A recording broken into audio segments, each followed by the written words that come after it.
I would have thought Diddy would be throwing all his celebrity mates under the bus. I mean, that could potentially be coming when it's time for court and when it's time for him to testify. But what we're seeing right now is how important public relations really are to Sean Combs. He's desperately trying to control the narrative behind bars, allowing his attorneys to do documentaries. If you're a halfway intelligent person, when do you start questioning how lucky some motherfuckers keep getting? Right. Ali Carter's disappearance has sent shockwaves through the underground corridors of Hollywood and beyond, leaving a trail of fear, suspicion, and unanswered questions. This is not just another story of a whistleblower silenced. This is not just another story of a whistleblower silenced. This is something far darker, more insidious. Ali, who has been one of the most vocal accusers of the entertainment industry's alleged hidden horrors, has vanished without a trace, and her family's frantic cries for help are echoing across social media. But what happened to her? And more importantly, why now? The answers might lie in the explosive allegations she made against one of the most powerful figures in entertainment, Sean "Diddy" Combs. I came here today just to tell the truth, so hopefully we can get down to the bottom of this. I'm 100%, the charges against me are 100% false, and hopefully due to time, we'll start to see that. To understand the stakes, you have to rewind to the weeks leading up to her disappearance. Ali Carter wasn't just any critic of Hollywood's seedy underbelly. She was a survivor, someone who claimed firsthand knowledge of the industry's most twisted secrets. And she wasn't afraid to name names. Her most chilling accusation, that there are hidden sacrifice sites tied to Diddy and his inner circle, places where unspeakable rituals allegedly took place. She described scenes that sound like they were ripped straight from a horror film. Chains, darkened chambers, and acts so disturbing that even hardened skeptics found themselves unnerved. Ali claimed these sites weren't just real, but were part of a larger, orchestrated network designed to cater to the twisted appetites of the elite. If true, this wasn't just a scandal, it was a revelation that could topple entire power structures. But Ali's accusations didn't stop there. She went on record multiple times describing how these rituals were allegedly conducted under the guise of lavish parties. She painted a picture of opulence masking depravity, where the laughter and music were just a facade. Behind closed doors, she said, attendees were forced into situations they could never escape, and the price of defiance was too high to pay. But Ali didn't just talk about the acts themselves. She claimed to know locations, dates, and even the names of those involved. Her words weren't vague, they were specific and damning. And that's what made her a target. In her civil lawsuit, Cassie said that she was the victim of abuse, assault, and at the hands of Diddy. What's particularly haunting is how Ali seemed to know this was coming. In the days before her disappearance, she went live on social media to reveal that her home had been broken into. She showed footage of the aftermath. Furniture overturned, personal belongings destroyed, and a sense of violation that was palpable even through a screen. But it wasn't just a random act of vandalism. Ali believed it was a warning, a message from powerful people who were terrified of what she might reveal next. She spoke directly to her audience, her voice trembling but resolute, saying, "If I disappear, you know why. They're coming for me." Ali's fears weren't unfounded. Her allegations had already sent ripples through the entertainment world. Other survivors began stepping forward, corroborating parts of her story and adding their own horrifying details. One by one, they described similar incidents: lavish parties that turned into nightmares, powerful figures who seemed untouchable, and a culture of silence that kept everything hidden. Ali wasn't just exposing Diddy, she was pulling back the curtain on an entire system. And that system, it seems, was determined to shut her up. This investigation is ongoing, and I encourage anyone with information about this case to come forward and to do it quickly. Diddy, of course, has denied all allegations against him, calling them outrageous and baseless. His legal team has been quick to dismiss the claims as fabrications designed to exploit his name and wealth. But the sheer volume of accusations combined with Ali's detailed accounts has made it impossible to ignore. And then there's the timing. Diddy is already facing a mountain of legal troubles, including civil suits and criminal investigations. Ali's revelations couldn't have come at a worse time for him. Or maybe, from his perspective, a better time to make her disappear. What sets Ali apart from other accusers is her willingness to go further, to reveal details that most would be too terrified to share. She didn't just talk about the events, she talked about why they happened. According to her, the rituals were about more than just indulgence. They were about power, control, and sending a message to anyone who dared to cross the industry's most influential players. Ali claimed that these events were designed to break people, to strip them of their dignity and humanity, leaving them too broken to resist. And for those who survived, the scars were permanent. Combs did not do this alone. Do you foresee that there could be other charges related to this case? I'm not taking anything off the table. But Ali's most shocking claim, the one that likely sealed her fate, was this. She knew the location of one of Diddy's alleged sacrifice sites. She didn't just hint at it. She gave enough details to make it clear that she wasn't bluffing. She described a remote property, hidden away from prying eyes, where some of the most depraved acts were said to have taken place. Ali hinted that she had proof, documents, photos, maybe even videos, that could blow the lid off everything. She promised to reveal it all, but only if she felt safe. And then, just like that, she was gone. Her disappearance has left a vacuum, one filled with speculation, fear, and a grim sense of inevitability. Her family has been vocal, pleading with the public to help find her, but their efforts have been met with silence from law enforcement. Some suspect that the authorities are reluctant to get involved, either because of the power wielded by those Ali accused or because they're complicit themselves. And while her family clings to hope, the rest of the world is left to wonder, is Ali even alive? And if she is, what horrors is she enduring right now? Now, to the latest on the arrest of Sean Diddy Combs. This one has so many people talking. The disgraced music mogul facing federal racketeering, conspiracy, and sex trafficking charges. Both the prosecution and defense teams are set to discuss the next phase of action following the indictment as investigators work to determine potential co-conspirators. But how exactly did we get? The timing of her disappearance couldn't be more suspicious. Just as the public was beginning to take her claims seriously, just as other victims were stepping forward to corroborate her story, she vanished. It's almost as if someone wanted to send a message, not just to Ali, but to anyone who might be thinking about speaking out. And that's the most chilling part of all. This isn't just about silencing one person. This is about maintaining control, about ensuring that the secrets of the powerful stay buried. As Ali's disappearance continues to dominate headlines, the fallout is spreading like wildfire. Whispers of panic are circulating among Hollywood's elite, with many scrambling to protect themselves from the potential fallout. But what, exactly, are they so afraid of? And how far are they willing to go to cover their tracks? The answers to those questions might just be the key to unraveling this entire twisted web. And if Ali Carter's story is any indication, the truth is far more disturbing than anyone could have imagined. Look at Diddy, for instance. Let's take a look at him. Let's take a look at, he has videos.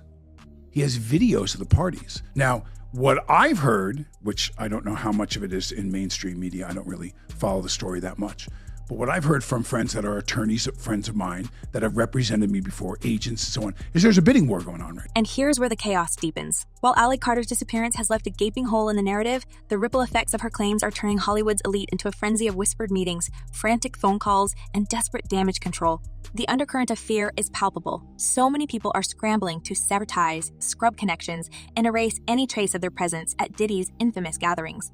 It's as if Ali's warnings weren't just a spotlight, but a floodlight, exposing shadows that some very powerful people would rather keep hidden. And now, it's all unraveling. Behind gilded gates and in the private rooms of luxury hotels, there's talk of a secret scramble to retrieve damning evidence. Ali wasn't the only one who hinted at the existence of recordings, photographs, and guest lists from these gatherings.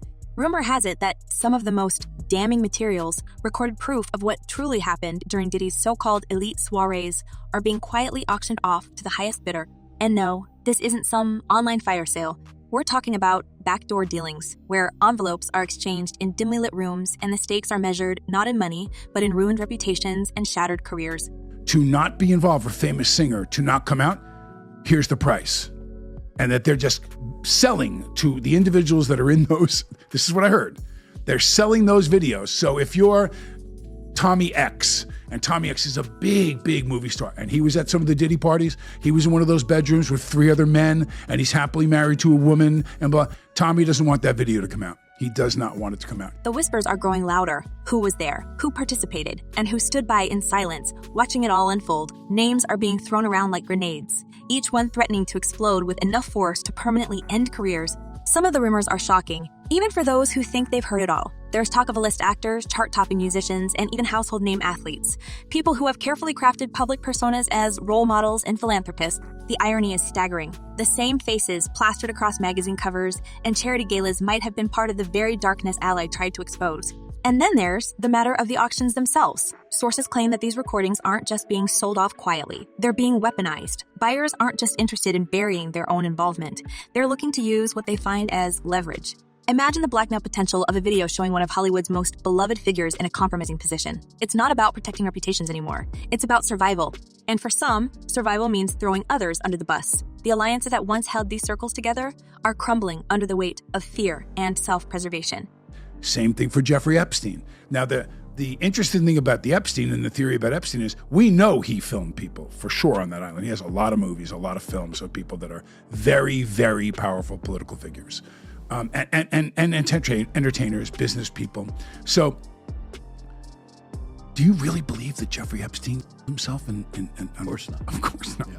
No. Okay. Meanwhile, some of the names being whispered aren't new controversy. Take Justin Bieber, for instance. While he's publicly distanced himself from Diddy in the wake of the mogul's mounting legal troubles, insiders say the singer is struggling privately with the memories of his own time spent under Diddy's mentorship. Bieber, who met Diddy as a teenager, was reportedly a frequent guest at his parties. And while there's no evidence that Bieber was involved in anything illegal, his proximity to Diddy during those years has raised uncomfortable questions. Some of his closest friends have allegedly urged him to speak out, to clear the air, but so far, he's chosen silence. And can you blame him? In a world where even the suggestion of scandal can ruin a career, staying quiet might feel like the only option. You ain't been calling me and hanging out the way we used to hang out. Well, I mean, you try to get in contact with me, through all my, partners. But here's the kicker. Bieber isn't the only one grappling with the fallout. Other names are being floated, names that, if confirmed, could send shockwaves through the entertainment industry. There are whispers about a certain pop diva who was reportedly seen at one of Diddy's parties, looking uneasy and leaving abruptly. Then there's the superstar athlete whose attendance at these gatherings has been an open secret for years. And let's not forget the legendary actor, a man whose charm and charisma have made him a global icon, now facing questions about what he might have witnessed or participated in. Of course, not everyone is panicking. Some are doubling down, using their influence to discredit Ali and anyone else who dares to speak up. Diddy's legal team, for instance, has been working overtime not just to clear his name, but to cast doubt on his accusers. They've issued statement after statement, calling the allegations absurd, baseless, and part of a coordinated smear campaign. But here's the thing. For every denial, there's a new piece of evidence, a new testimony, a new voice adding fuel to the fire. And with Ali missing, the question on everyone's mind is simple. Who's next? Public realm, this is very significant, just from who we associate Diddy being and everything we've seen him do over the decades. Like you said, this is quite the downfall to go from, we saw the mansions back in March that were raided by the feds. So to go from living in those mansions to being in a jail cell right now, I think it really underscores the magnitude of what he's facing and the weight of the federal government. But Ali's disappearance isn't just stirring fear among celebrities. It's adding momentum to the slew of lawsuits already piling up against Diddy. One particularly harrowing case involves a man named Rodney Jones, a producer who worked closely with Diddy over a 2-year period. Jones's lawsuit accuses Diddy of pressuring him into procuring companions for his parties and even transporting items on his behalf that he described as black pouches, allegedly containing substances and other contraband. The lawsuit also alleges that Diddy attempted to groom Jones into becoming one of his personal favorites, which reportedly involved repeated harassment and coerced behavior. Jones's claims include alleged recordings, some of which he says capture events that could implicate other high-profile figures. These videos are now reportedly under lock and key as part of the evidence submitted to court. Another case that's gaining traction involves a former assistant who worked under Harv Pierre, Diddy's longtime business associate. In her lawsuit, the assistant accuses Pierre of exploiting his position to manipulate and harm her over a 2-year period. She describes a working environment where boundaries didn't exist and where employees were expected to serve beyond their professional roles. While Pierre's legal team has denied these allegations, the assistant's account has emboldened others to come forward with related claims, suggesting there was a pattern of behavior in Diddy's inner circle. This lawsuit is particularly damning because it hints at systemic exploitation within his business empire, further pulling back the curtain on how power was wielded behind closed doors. I think it's to be expected, just the shock of this and the questions about what is ahead of us. How long is he going to be in custody? Is this an R. Kelly situation? Is he going to not get out for a number of years? Is he going to end up serving a long-term prison sentence from this? Or does he have a chance of beating these charges at a trial that could come? And then there's the chilling account of a Jane Doe, a woman who says she was flown to New York City on a private jet as a teenager under the pretense of a business opportunity. According to her lawsuit, she arrived at a recording studio only to be plied with drinks and cornered by multiple individuals, including Diddy himself. Her claim states that she was coerced into a situation where she couldn't escape, and what followed would haunt her for years. Her legal team alleges that she has photographic evidence from that night and that these images will prove she was at the studio. If this case goes to trial, it could bring some of the most incriminating details to light. Meanwhile, an incident involving Diddy's son has also raised eyebrows. Grace O'Marquez, a yacht crew member, has filed a lawsuit alleging that she was harmed during an event hosted by Diddy's family. While her account primarily implicates his son, Christian, it also paints a vivid picture of the atmosphere surrounding these gatherings, one where boundaries were blurred and accountability was non-existent. Omar Kai's evidence includes transcribed audio recordings, where she is heard rejecting advances and pleading for the behavior to stop. This case could potentially open a new avenue of scrutiny into how Diddy's influence extended to those closest to him. It's a question of that, but when you read through the indictment, it's pretty clear who could be indicted as a co-conspirator. Right now, there are people in the indictment who would be considered unnamed co-conspirators, but clearly have played a role in this conspiracy. And I think prosecutors have some big leverage on them because they're hoping that they testify against Diddy as prosecution witnesses. The fear isn't just about what's already come out, it's about what hasn't. Ali made it clear before her disappearance that she had more to reveal, more evidence to share. And while her family has been silent on whether they've recovered any of it, the mere possibility has Hollywood on edge. If even a fraction of what she claimed is true, the fallout could be catastrophic. Careers would end, fortunes would evaporate, and the public trust in these so-called icons would be shattered beyond repair. And yet, it's not just the celebrities who are panicking. Law enforcement agencies are under scrutiny too. There's growing speculation about how much they knew and whether they turned a blind eye to certain activities. After all, Diddy's parties weren't exactly low-key affairs. If the allegations are true, how did they go unnoticed for so long? Or worse, were they noticed but ignored? The implications of either scenario are equally damning, raising questions about the very institutions meant to protect the vulnerable. Hey, real quickly, all that commissary stuff, he's not getting any of that because people in the SHU have an abbreviated list. So he's out of luck. No stake for him. Yeah, he is on watch. This guy thought he would have went home. All of a sudden, he didn't get bond. Remember, the first night that he was there. As the days turn into weeks, the silence surrounding Ali's disappearance grows louder. Her family continues to plead for answers, but the lack of progress has only fueled conspiracy theories. Some believe she's been silenced permanently, while others hold out hope that she's in hiding, waiting for the right moment to reemerge. Either way, her absence has left a void that's impossible to ignore. But here's the real question. If Ali does resurface, will she be able to finish what she started? Or will the forces that silenced her once try to do so again? And for the rest of us, how much longer can we turn a blind eye to the darkness lurking behind the glitz and glamour of Hollywood? Let us know what you think down below. Are we on the brink of a reckoning, or will this all be swept under the rug like so many scandals before it? We'll see you in the next one.